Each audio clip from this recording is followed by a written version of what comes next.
Hey guys, and welcome back to the Hobby Dude 007 channel. Well, I'm excited today. We just walked in the door from our local hobby shop. I had a special order I went to pick up, and of course while I was there I found a few other things that I could not live without. Let's see what's in the bag. Stick around.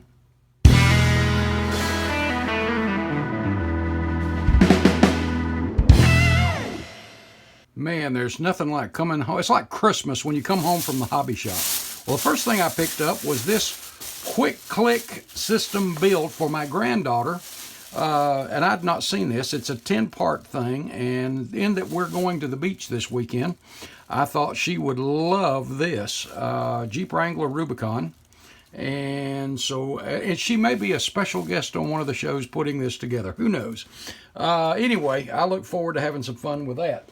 And what I had special ordered, look at all this stuff.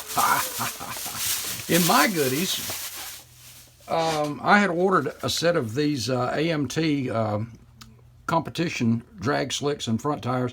These are the Firestone. Let me get the camera down here a little lower. The Firestone Drag 500s. I do a lot of period 60s, 70s type drag cars, and I had been looking for these. They'd been out of them for a while, but these came back available again. So I went and scooped these up. I'd had them ordered, and while I was there, they also had in the Goodyear Blue Streak. Hold on, these are kind of hard to see in the pack here. The Blue Streak drag slicks. I thought those were really cool too. I've got a couple pictures of a few cars running these, so I had to have those as well, of course, for the stash. And that's two sets of tires that I did not have. And let's go ahead and open these Drag 500s. The particular car I'm working on did have these, man, those are good looking tires there too, aren't they? The Firestone Drag 500s, really good looking tires. And then here's the fronts. Very well printed there too. So I have something for that now. All right.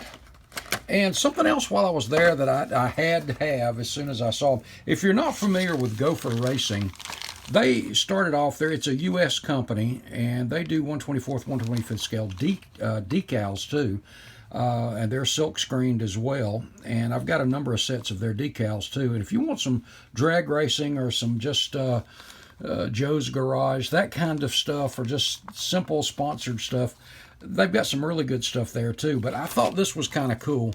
It's a dragster frame, and there's your part number there, and but isn't that kind of cool? Just a simplified dragster frame. And that's another reason it made me buy those Blue Streak slicks, because I thought, I think I know what I can do with these. And they also had a Ford 427 competition engine. And this thing, and the instructions, by the way, for the chassis and for the engine are on the back. And you've got a supercharged, a blown version down here. And then this looks kind of like, based on the carburetors and intake, what is similar to, and by the way, these are not resin, these are injection molded plastic. And you notice there's not a lot of flash, if any, on any of these things. But the engine represents, based on what I see of it, the heads and stuff, looks like the one that came in the AMT Thunderbolt years back.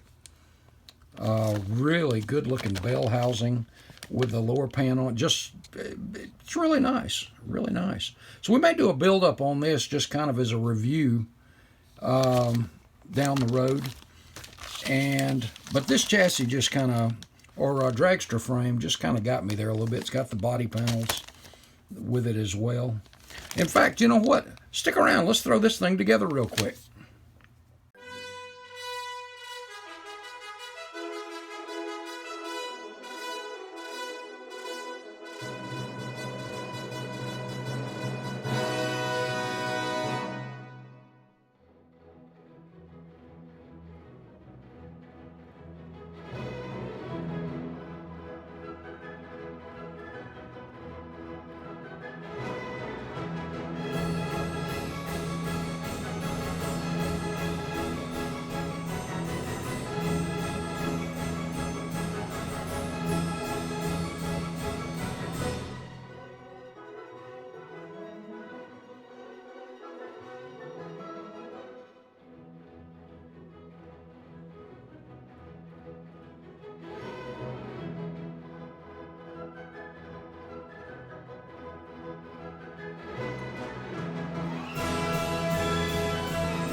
Okay, here is our Gopher Racing dragster frame, and as you can see, it actually turned out pretty good. There was only 2 little modifications I made, and it was more, there's nothing wrong with the kit, it was more for my taste than anything. Let me get the camera mounted up here and I'll show you what I'm talking about. The instructions were really good. The basic information, like I said, if you hadn't checked out their decal line too, take a look at it. If the engine, that Ford engine is like this, this is going to be really good. Just a basic dragster frame. And the only problem I had, I cut the insides. I guess you noticed the inside retainers that hold the clip or hold the body to where it needs to be. They were a little high up and further back than I really liked it. So I modified it, and how I did that is, and this is a pretty sturdy little chassis there too. You see, originally the dash did not have these little rounded out parts. I used my rat tail file, and well, I hope you can see that, and made these little indentions here, and what that meant, I had to do that up here at the firewall right here too, and that allowed the body to sit lower down on the frame, and I think it looks better right there. So I basically lowered the body, so I think it looks better there than up here like this. It just looked like it was from straight on. I don't know how the driver could see over it, so I dropped it a little bit, and I'm sure he probably could.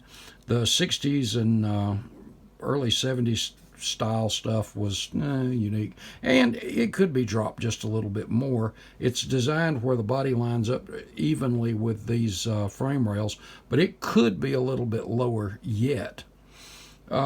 This is obviously part of another kit. There's the hole for the steering link to come out and go down. The suspension retainers up here, all of that stuff is on it. But overall, even for a diorama, I had it set on the jack stands, as you saw. It makes a nice looking little frame. But just something I picked up today and built today, and there you go. And I'll get some primer on it, and who knows, I may even do this and weld it up like it's ready to go, like Fab Shop something.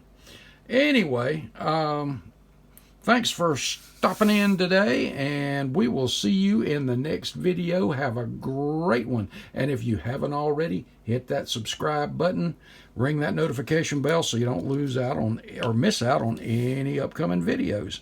Thanks, guys. Have a great one, and I'll see you in the next one.